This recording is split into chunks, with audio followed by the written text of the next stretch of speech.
I'm Jamie Anderson.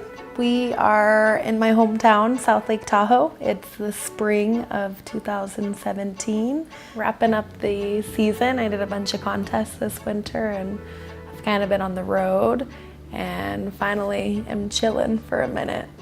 This season has been kind of crazy. Started in December in Colorado with a couple events, which were super fun. The Dew Tour and a World Cup, and then celebrated the holidays up in Canada. Then I've kind of been on the road since January, back to Europe, Colorado, Europe again, Canada, just kind of like back and forth at events and shoots. And now all the contests are over, so I've finally been like taking a minute. This is how much water Tahoe got this year. Whole friggin' pool filled up. It's usually always drained. Oh my gosh, it's wild. The wind's gnarly out there. It's like the friggin' portal to Tahoe right here.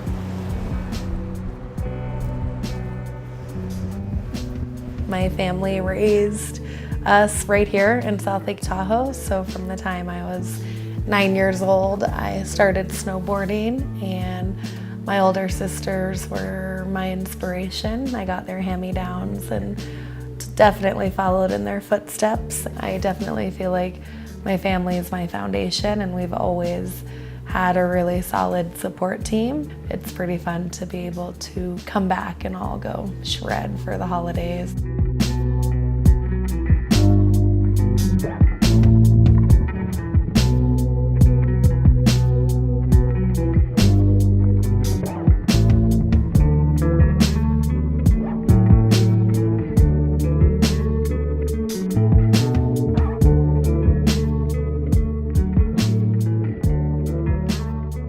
I feel like all the winters are pretty busy just because there's quite a bit of events between like X Games, World Cups, Dew Tours. This year especially, like there were a lot of World Cups for countries to get their quota spots for the Olympics, so lots of big airs in like different cities all over. And I grew up, I was always like the grommet, the really young one, and now I'm definitely like one of the older ones that's still only 26. Like I'm competing with girls that are like 16, 17, 20. So it's been like definitely a little bit crazy. I'm like, all right, it's okay if I need to like sit back and chill and take my time. I've been pretty much on like the professional shred tour for like over 10 years. Like now we're only like 10 months away from Korea, and I'm just trying to like set my goals and be like conscious and happy and not like over stress everything, but you know, realize that I want to work hard and I want to feel really strong and be able to ride my best.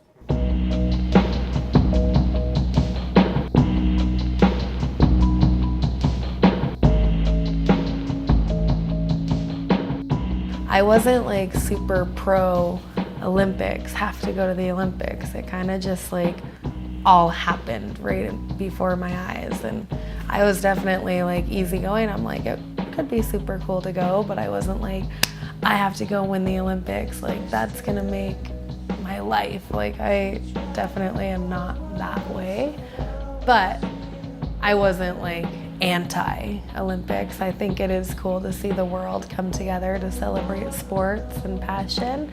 I knew that I had a lot of pressure. I was definitely the favored to win in Sochi, and everyone and their mom wanted to tell me that. So it was a little challenging to like keep it real and not let that get to my head. And I approached it just like any other event, like good level head, excited but not super intimidated, and just went out there with a good attitude.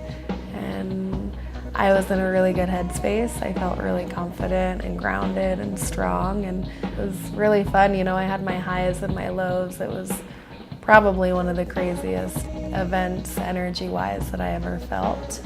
But I can't really tell the main difference of how I felt 4 years ago and now because it's such a long time ago. But I want to say I think I feel even better.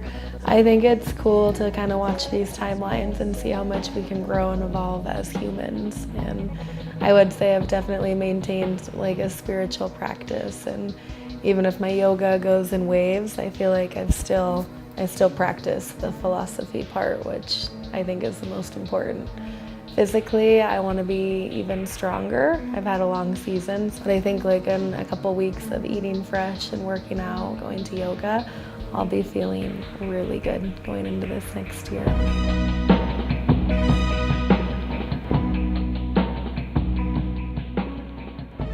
Yes.